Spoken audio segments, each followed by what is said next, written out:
Hi everybody, this is CR number 29, helper video number 2 for the extended response.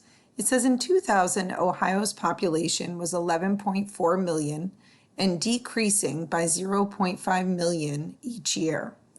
Michigan's population was 9.9 million, increasing by 0.6 million each year.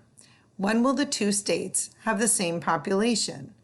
Let Y represent the number of years. So there you go. You already have a let statement written for you, which is great. I'm just going to go ahead and put this down one more time.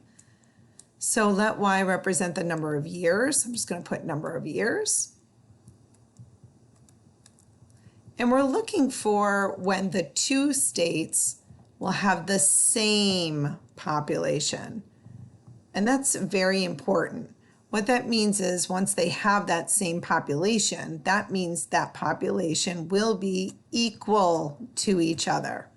So you're really trying to figure out when Ohio's population, which is based on the numbers here, is going to be equal to Michigan's population, which are the numbers here. So let's just first look at Ohio and see if we can write an expression based on their population. If Y is equal to the number of years, if I'm only focusing on Ohio, I want to make sure that I'm looking at the number that is describing the number of years. So is it the 11.4 million or is it the 0.5 million each year? Well, hopefully you're saying 0.5 million each year because you can see right at the end, it tells you that that is for each year. So that is describing the year. That is the unit rate that it is decreasing by each year. So if Ohio is starting at 11, and I'm going to just put an O here because this is Ohio. If it is starting at 11.4 million and it's decreasing by 0.5 million each year, that would mean that I would have to be subtracting that population away from what it currently is. Now, since it's 0.5 per year, I'm going to go ahead and multiply 0.5 times the Y because the 0.5 is the unit rate for the number of years that it is decreasing.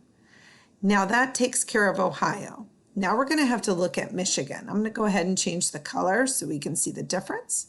And on this set, I'm just going to write an M for Michigan. Now, once again, Y is still equal to the number of years, but now I'm focusing on their current population of 9.9 million. And it says that their population is increasing by 0.6 million each year. Well, if I look at the 9.9 million that it currently is, and the increasing amount by 0.6 million per year, which one of those numbers is describing my variable, which represents the number of years?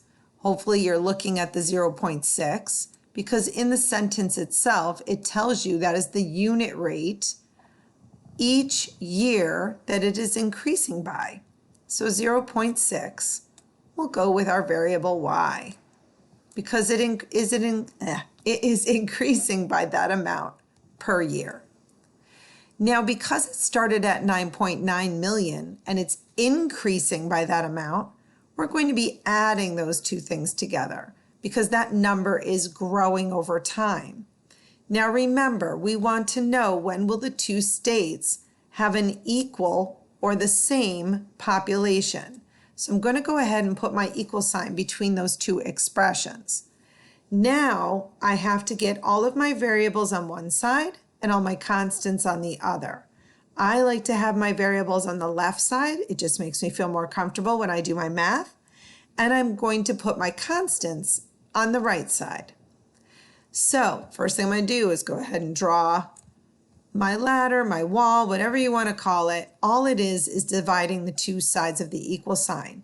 This tells us that anything I do to one side, I have to do to the other. So right now I need to get rid of these variables right here, the 0.6y. If I want to get rid of this entire term and bring it over to this side, I have to do the opposite of what I see here. If I have a positive 0.6y, I'm going to go ahead and subtract that to zero it out because I don't want any part of that term left on that side whatsoever. Anything I do to one side, I do to the other. The reason why I'm lining it under the y is because those are like terms. These zero out. I'm left with 9.9 on the right side, which is great because that's where I want my constants. And I have a negative 0.5 and a negative 0.6. Hopefully what you're thinking to yourself is that both numbers are negative, so that means I have to add them together. Because if I have 0.5 negatives and I have 0.6 more negatives, I have a total of 1.1 negatives. And that is attached to the y's. I'm just going to go ahead and bring down my 11.4 because I haven't done anything with that constant yet. Now I'm going to take a look at bringing the constant of 11.4 to the right side. Once again, I want to zero it out because I don't want it to be left at all, any part of that number on the left side. I'm trying to move all of my constants to the right. So I'm going to go ahead and subtract it on both sides.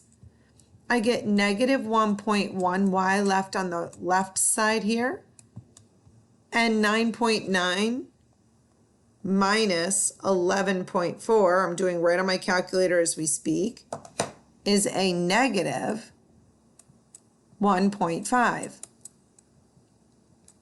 I am now going to go ahead and divide both sides by negative 1.1, and the reason why is because I'm getting y by itself and I need to get rid of the coefficient only in front of the y. So I'm going to do the opposite operation of how it's attached. It's attached by multiplication. The opposite is division. A negative divided by a negative is a positive, so I'm left with positive 1y, and I have negative 1.5 divided by a negative 1.1, and my answer, 1.5 divided by, it's 1.36. And I'm rounding that number. So it's about 1.36 years. Well, that's not a very long time. It won't take long at all for those numbers to be equal. So that is how you're going to solve your equation on your CR. Good luck.